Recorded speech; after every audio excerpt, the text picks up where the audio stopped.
Now that we've heard the story of fear of harm and seen how it presents in real life circumstances, let's look at the specific list of symptoms that have been drawn up by the researchers who've been studying fear of harm.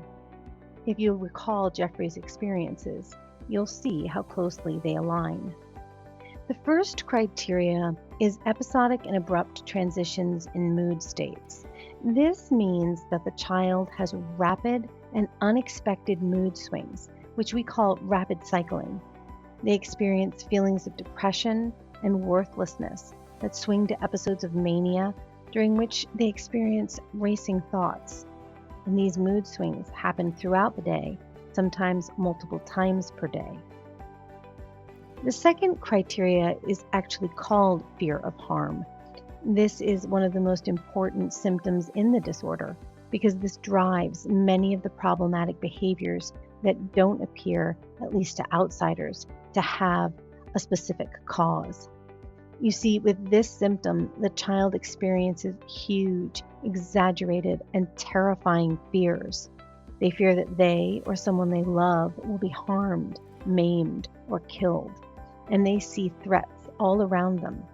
And this is especially important. They see these threats when they don't really exist. The third criteria is a thermoregulatory disturbance. This means that the child's brain can't properly control its body temperature. This results in feeling inappropriately hot or sweating excessively or overheating while in normal room temperature environments. The body experiences heat buildup from stress that it can't release.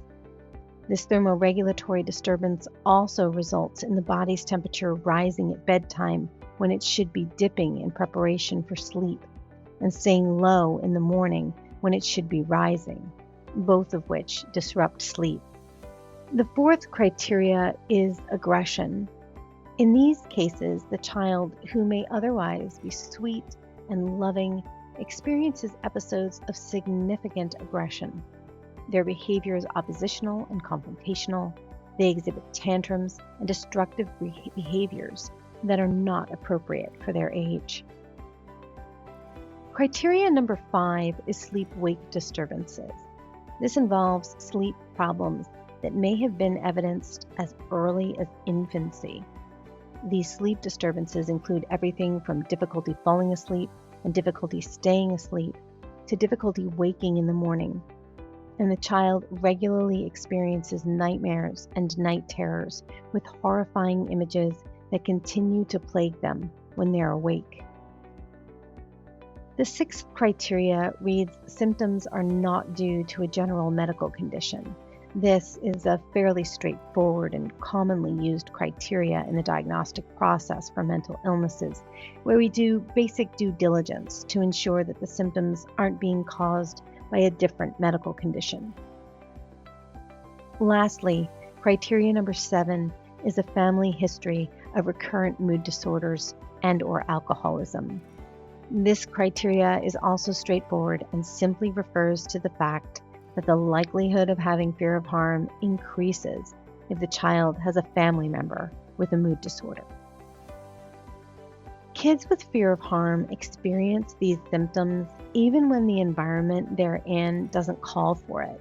For example, being hot when it's not hot out, or feeling threatened when there's no threat present. They also experience them so intensely that they become obstacles to living their daily lives normally and cause them and their loved ones a lot of distress. And this meets the general threshold for mental disorders, that they're an obstacle to daily living and cause subjective distress. In our next video, we're going to talk about the revolutionary discovery associated with fear of harm.